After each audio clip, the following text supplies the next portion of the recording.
Superheroien akademian, superheroia izateko praktikak hasi ditugu. Ikasi dugun guztia erakustea tokatzen zaigu orain. Adi-adi ibiltzen ez bagara, gure kapak galduko ditugu eta kostatuko zaigu berreskuratzea. Eskolako lehen egunean bertan, maistrak hau bete hortzutzi gintuen agindu zigun lanarekin. Dakizuenez, superheroi orok bestei entzun behar die lagundu ahal izateko, eta baita haiengandik ikasteko ere. Horregatik, izango duzuen lehenengo lanak munduko beste herrialdeetako superheroiak izango du izenburua. Bikain! Hemendik urrun bizi diren mutilen eta nesken kontuak ezagutuko ditut. Oso desberdinak ote gara. Nolakoak ote dira euren akademiak? Euren kapak gurea bezalakoak dira? Kolore berdinetakoak? Ze ondo! Eta naiz joango gara.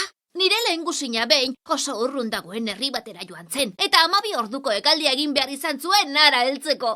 Bidaia egingo duzue, bai, baina tartean ikusitako guztia praktikan jarri beharko duzue. Irudimenaren indarra ikasgaian ikusitakoa hain zuzen. Egia da. Ahaztutan neukan irudimena erabiliz nahi dugun tokira bidaia gaitezkeela. Eta abentura zirraragarriak bizi ditzakegula. Gau horretan bertan, oheratu nintzenean begiak gogor itxi nituen.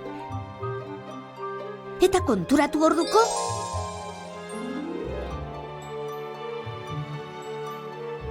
ziztu bizian egan egiten nengoen nire irudimenari esker.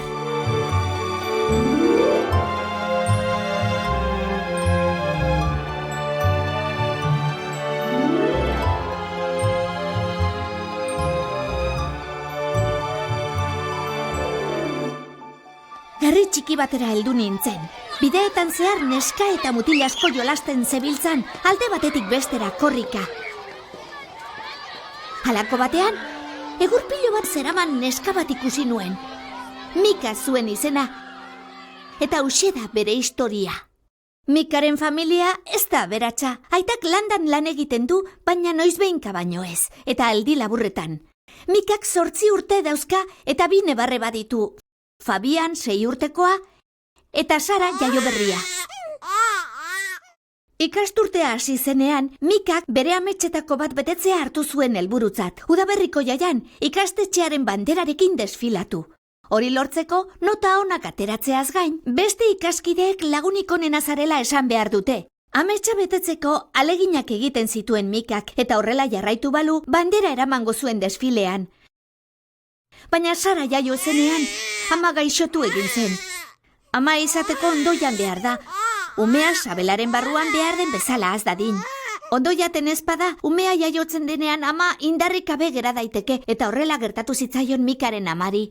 Sendatzeko, deskantzatu eta ondoian baino ez zuen egin behar, baina hori lortzea oso zaila zen familia horrentzat. Mikaren etxean ez zegoen janariz betetako oskailurik gurean antzekorik, eta zeukaten janari gutxia denen artean banatu behar zuten. Ikastetxetik itzultzen zenean, Mika etxeko egin behar guztiez arduratzen zen, eta ama eta nahi arrebak zaintzen zituen. Aitaren lanak bizitzeko diru nahikoa etzekarrela ikusita, arratsaldero mendira egurbila joatea erabaki zuen neskak. Auzoko etxeetan saltzeko eta diru pixka bat irabazteko. Horrela, amak hobeto jan ahal izango zuen eta azkarrago osatuko zen. Hori zelata, Mikak ez zeukan eskolan agindutako lanak egiteko astirik eta ondorioz, gerotan nota txarragoak ateratzen hasi zen. Beste ikaskide askok berapaino nota hobeak lortzen zituzten. Udaberriko jaia ospatzeko eguna iristen hasi zenean, maistrak esan zien ikasleei. Liburuetan agertzen dena ikastea beharrezkoa da, bai? Baina askoz ere beharrezkoagoa da, arduratsua izatea eta bestei laguntzea. Mikak denbora gutxi izan arren jarraitu du ikasten. Baina garrantzitsuena da, kementsua izan dela, eta familiak behartzuenean lagundu egin diola. Nire ustez, Bera da udaberriko jaian bandera eramatea merezi duena. Ikaskideak ados zeuden Mika izan behartzuela eta miretsi zuten egin zuen guztiagatik.